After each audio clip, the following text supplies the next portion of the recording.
each revenue agency has specific initiatives that they are to be implemented, and we have targets that are to be measured. But broadly, what we hope to be able to achieve is to move the revenue performance from 55% that we attained in 2018 to 85% in the next 3 to 4 years. Because if we don't do that, we will continue to suffer significantly in our capacity to in our function of servicing the budget of the national budget. You know that there is a lot of sensitivity around the level of our debt, and I want to restate that our debt is not too high. The problem we have is a revenue problem. Our debt is still very much within a reasonable fiscal limits. In fact, amongst our comparator countries, we are the least in terms of borrowing. But what we do have a revenue problem, and all of us collectively have to work together to improve our revenue performance so that we can service all of government. To take us on better understanding of that conversation about Nigeria's debt profile, which, when you say, has continued to rise over the years, and balancing development and debt sustainability, we have two gentlemen with us, as you may have seen at the welcoming slide. Marcelo Keke is an economist, as well as the Director General, Lagos Chamber of Commerce and Industry, Mr. Muda Yusuf. Thank you, gentlemen, for joining us this morning. Thank you very much. Maybe we should begin with something that's on the leads, on the front page of the New Telegraph newspaper this morning, talking about Nigeria's debt profile, and the DMO, Debt Management Office, is saying we're not mortgaging Nigeria to China. Let me begin with you, Mr. Okeke. How do you react to that, given the quantum of loans that are coming in from that country and a number of others? Thank you for that question. We are not mortgaging our future to China. I repeat what you have said. But there's need for some kind of caution. Because from what we have seen about huge loans from China, they're usually said to be project-tied. But at the end of the day, the recipient country is kind of hooked. You know, it's already happening with some countries in East Africa, where these people are coming in because of the huge indebtedness to repossess, take ownership of assets, you know, that their loans were used to, you know, erect in the first place. So we just have to sound a note of warning that this country, Nigeria, should not get to that level. In other words, loan and indebtedness is not a problem per se, but how, you know, the structures, you know, that the money are used for, how they are managed, you know, are there things that, you know, you could derive money from to pay those loans, to service those loans and pay back as at when due. Because in life, it's not borrowing money that is the problem, but what you use the money you borrow to do is the issue. The same thing in Nigeria, you know, as a country. If money is borrowed and put into, you know, productive ventures that will yield money at the end of the day to pay the loans, there's no problem. Mr. Yusuf, just like any human being. Yeah. From the same debt, add to that your response, these facts, also from the DMO, that the loans we get come from many sources: World Bank, AFDB, China, Germany, and other, including India. Should we be sitting comfortable? Now, first, let's understand the various components of the loan. You have what you call the multilateral debts. That is debts owed to things like the World Bank, like the ADB. That accounts for about 46% of the total loan, of the total debt so far. Yes. Foreign debt. Because I think we are talking about foreign debt now. Then we have what we call bilateral debts. Bilateral debts, these are loans owed to countries, country-to-country borrowing. So we'll be talking about what you just mentioned, the Chinese Exim Bank. We'll be talking about Japan, Germany. Those are the key areas. And from the Chinese, I think we have close to maybe, I think the Chinese component is the highest, you know. But the totality of that as a component of the domestic, of the foreign debt is about 12 or 13%. Then you have what you call the commercial debt. Commercial debt is the one that you owe to this Eurobond, this Sukuk, and all sorts of borrowing that they go abroad to do road shows and all of that. That accounts for about 42%. So the multilateral component of the debt and the commercial component of the debt together accounts for over 80% of the debt. You know, that is the way, that is the structure of the debt. But the one that we should worry about the most, of course, I agree with what he said about, you know, being careful about not, you know, mortgaging the country. But more importantly, we should worry about commercial debt. Because even in the Fiscal Responsibility Act, the caution in that act is that if you are borrowing, your cost of borrowing must be low. It must be for long term, the payment period must be long term, and it must be for capital projects, particularly projects that can support your capacity to repay the loan. That is clearly stated in the Fiscal Responsibility Act. Is that what we have? That is not exactly what we have, and that is why we need to worry. You know, commercial debts, the rate at which you borrow commercially is a bit on the high side.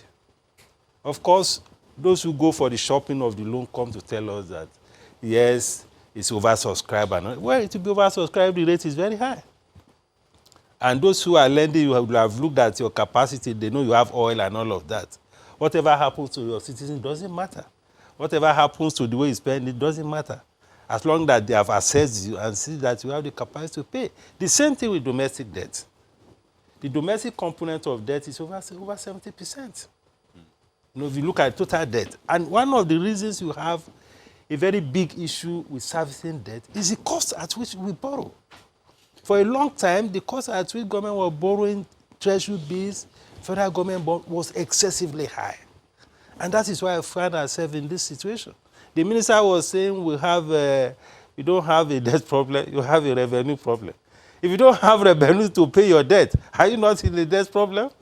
Is it not revenue you use to pay the debt? You know, when so it's a major issue. When you mentioned the bonds being oversubscribed, and you say that people actually rush for it because they see that we have oil, we can pay back. Is that what you said? Yes, they look at your results, and you know, some of this debt service is first line charge.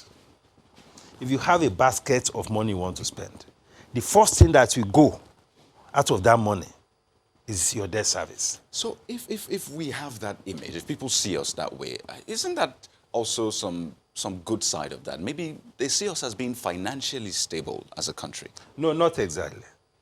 They see you as, if it comes to paying your debt, your foreign reserve is about maybe 40 billion. Now the thing is under pressure, it has been coming down. They look at it and say, okay, given this thing, given oil price, these people, even if the entire system will crumble, the first thing that they have to pay is this debt. And if they look at it and feel that, well, they do their risk analysis, they feel that you can pay the debt. Why not? Because they are investors, they just want to make money.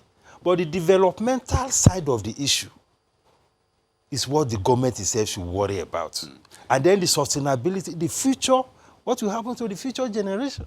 Those things happen because you manage an economy, not just for today, but also for tomorrow. But talking about that, let me bring this to you, Mr. Okeke. Talking about that sustainability part, I saw a report that says that our first debt was in 1920 or thereabouts.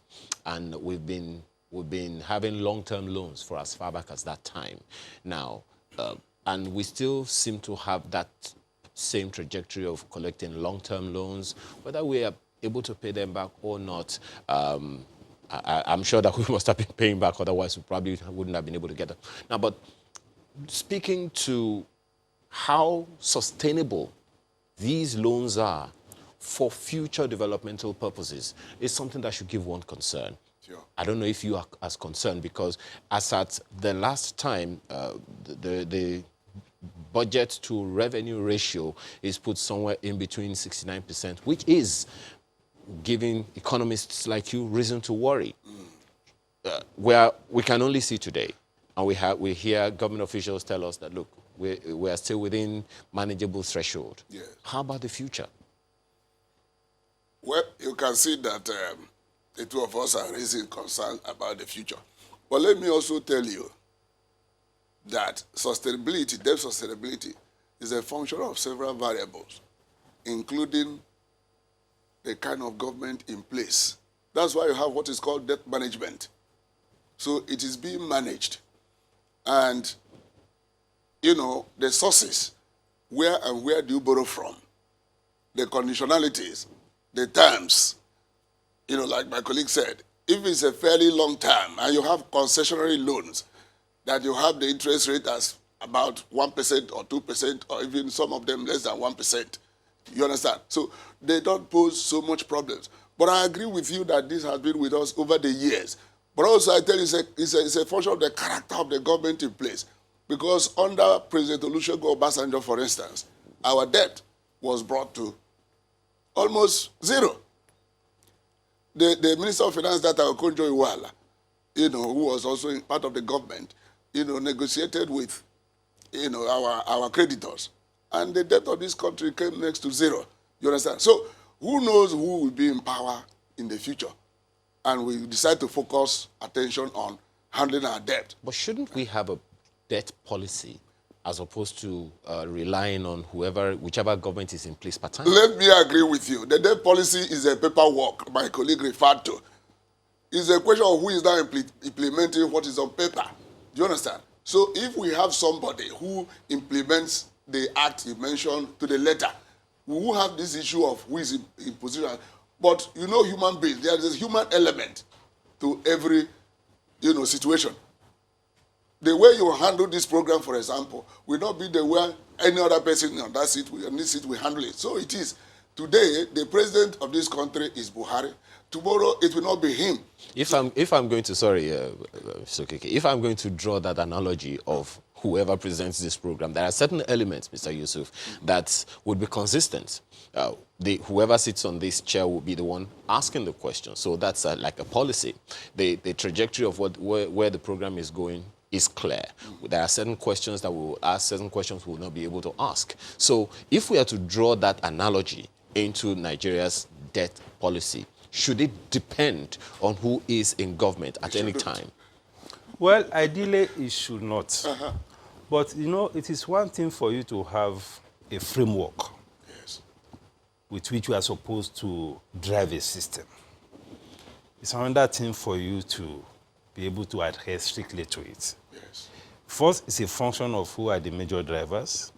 It's a function of the entire system, whether there are proper checks and balances as to how things function. I just referenced the Fiscal Responsibility Act.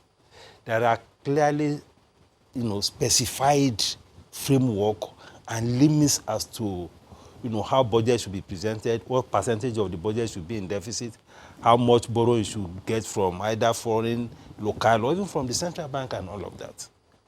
But most of the times,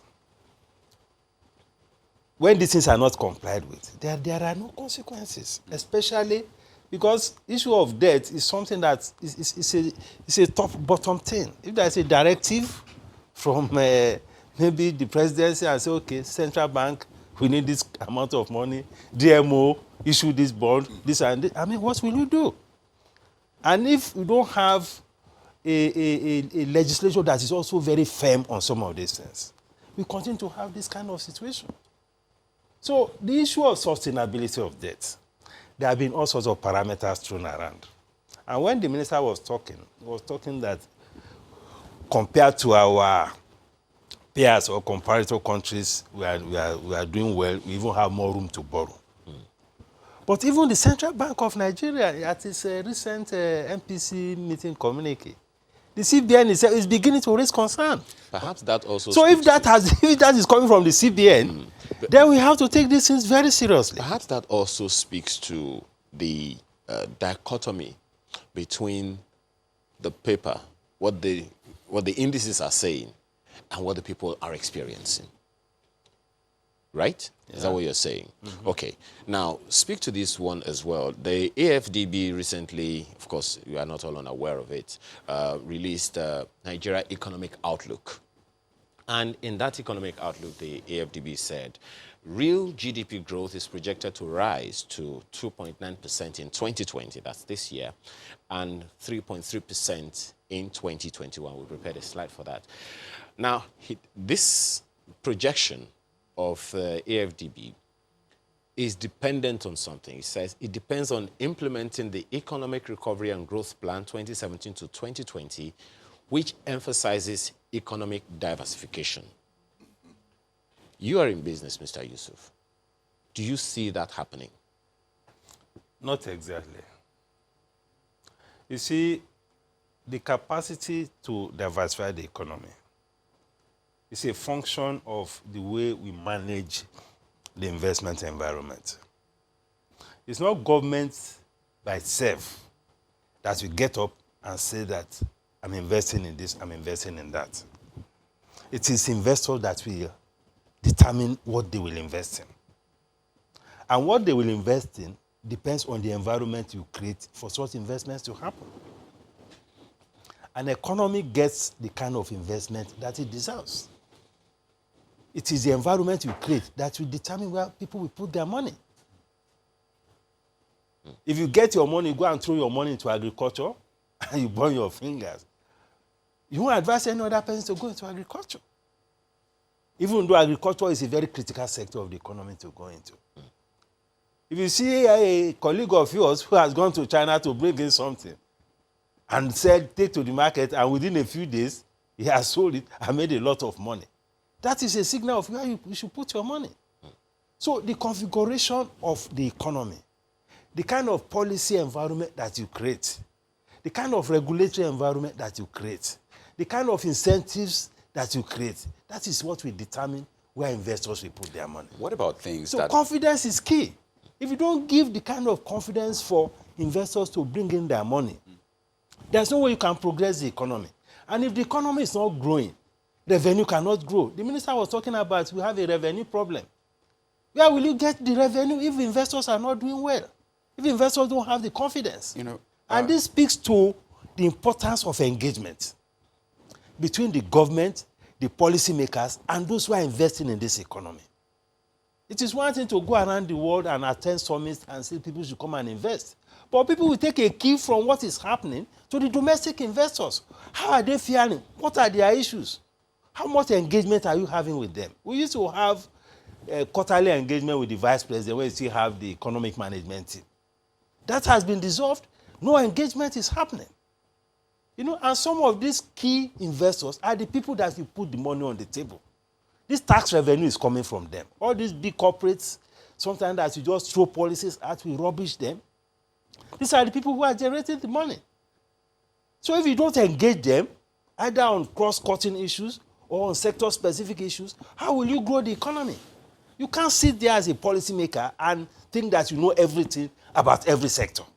You need to encourage them. And there is this mindset that when investors talk about creating an enabling environment, giving incentives, it's about coming from a selfish point of view. That is because they want to make money. Isn't that why? If they don't make money, how will the economy grow? The propensity to invest is higher among those who are investors. If the profit of an investor doubles today, the likely thing that the entrepreneur will do is to invest more. And through that, you create more business, you create more jobs. Okay. But you see that the president has an economic advisory council, which they had their meeting a few weeks ago. Don't you think that some of these, issues that you brought up will be percolated and brought to his table through the EAC? Well, we are not privy to the kind of advice that is being given. But, of course, we have confidence given the pedigree of those who constitute the team. But even those who constitute the team cannot know everything. Because it's one thing to have a theoretical understanding of how an economy should work. It's another thing to have an empirical perspective into policy making. You cannot inject the empirical perspective if you are not engaging the investors to tell you specifically what are the issues, what are the pain points, what are the landmarks in the investment environment. Because at the end of the day, it is investment that will drive growth. It is investment that will bring revenue. It is investment that will reduce poverty. Okay. So that nexus It's very important. Okay, you know, this conversation is largely perhaps as a result of the drop in crude prices. I mean, there was a time we were doing over $100 per barrel. Now it's just below $60. So obviously there's a gap, and the government needs to cover. I mean, this started a few years back, and we've been seeing successive borrowings, increase in borrowings. Now, you know, we talked about the DMO earlier. You see, they stand on 4 legs. The fact that, you know, they need to meet government's financing needs, need to be prudent about it. And I think we touched on that, saying that, I mean, we need to get better rates. They also need to ensure that it supports economic development and manage the risks associated with public debts. Now, taking a look at the DMO, I mean, the bonds we have put out, the way we are borrowing right now, what approach should we be taking? Yes, we're where we are right now, but what other approach would you be suggesting aside what we are doing right now? Well, thank you. It's not an easy situation, but let us acknowledge the fact that certain new things are really coming in place. For the first time, the budget has taken off on January 1. And for the first time in recent years, we have a Finance Act that's also stressing the issue of how do you get the money. Like the minister said, we have the issue of revenue. So that's one way of tackling head-on the issue of revenue. You understand? We're also talking about the price of oil. Of course, the price of oil in the international market depends on several factors that are beyond our control. You understand? Whoever knew that coronavirus, you know, will be around by now to also be affecting the price of oil. You understand? So tomorrow, anything can still happen that will get the price of oil going up. And so the pessimism will turn to optimism. You are talking about the price being around 60 now. It could move to 100 later in the year. Like if you have serious problem in the Middle East, as we used to have, and the price of oil will go up. So government is contending with that at the federal level right now. Okay. At the same time, the same government is saying, let us diversify our economy from mono products Yes. to various others. Yes. I asked the question earlier about economic diversification Okay. against that background. Okay. Now, we have spoken a lot about the federal government Okay. in terms of all of this debt profile, debt management and all. How about the states? That again is a problem of its own. Because you see, again we say on paper, that's according to our constitution, each state government appears to be autonomous on its own. But because the country almost solely depends on oil, you know, the process of which is centrally controlled, you understand? And so every month they all come together to share the proceeds. You understand? So because this money is believed to be there at all times, and there has never been any month that there was no money to share. Do you understand? And so because of that, there's a kind of, you know, in quote, laziness, you know, among the lower tiers of government for them to, you know, make efforts, you know, to diversify the economy. And that's why most of the state governments have the problem of low internally generated revenue. So how do we address that? The way to address that, again, is a matter of incentives. There are certain things that are in our constitution or in some other act that says it's only the federal government that must do this. For example, are the state governments allowed to mine some minerals within their territory? If you have gold, are you allowed to mine it? If you have oil, are you allowed to mine oil? If you have bauxite, if you have coal, are you allowed to mine all this? You know, to make for... That's a constitutional matter. That's what I'm saying. Okay. So if this kind of thing is tackled, and then the states are allowed to have, you know, elbow room to look inwards to do these things, that will contribute to effective diversification of the economy. But when you have a constitution or whatever law is in place that kind of tie their hands, you know, waiting to crawl before the federal government to get the federal allocation every month. I mean, it continues like that. Okay. Mr. Yusuf. Just to support what he said. Okay. You see, you cannot unlock the potentials at the subnational levels. I'm talking of the states now. If you don't deal with the issue of the structure of the federation itself. We say we are a federation, but we are not exactly a federation. You see? Now, there's a time we had some engagement even with the Lagos state government. Just to make some investments on waterways so that people can move around. They have to be chasing approval from Abuja. You see that? For several years. before they could get that. To even do some construction of railway system within the states, you have to be taking approval. To even construct federal roads within your state, you have to be taking approval. We cannot progress the economy that way. We cannot unlock the potentials that exist in each of the states if you continue to have that. Okay, quickly before we'll have to close in about a minute or less, but let me take your closing comments on this, in your response to what the Vice President said recently about this same matter of states and the federal government waiting only on these allocations. How do we redress that, both at the federal and at the state level? It has to be a twin issue. We need to address the constitutional issue of allowing the states to be able to do more in terms of promoting investment in their states. Okay. If you bring an investor to your state, the company tax goes to the center, the VAT goes to the center, so we need to goes to the center. We need to restructure all of that. Okay, yes, Mr. Okeke. That. I agree with him in total. That's what has to be done, so that the hands, of the various tiers of government will be untied. Okay. They'll be able to now exploit the potentials within their territories. Okay. We have to thank you very much for your time this morning. Marcel Okeke, an economist, and Muda Yusuf, Director General, Lagos Chamber of Commerce and Industry. Thank you, gentlemen, for your time. Thank you for having us. All right, this program continues in a moment. Please stay with us.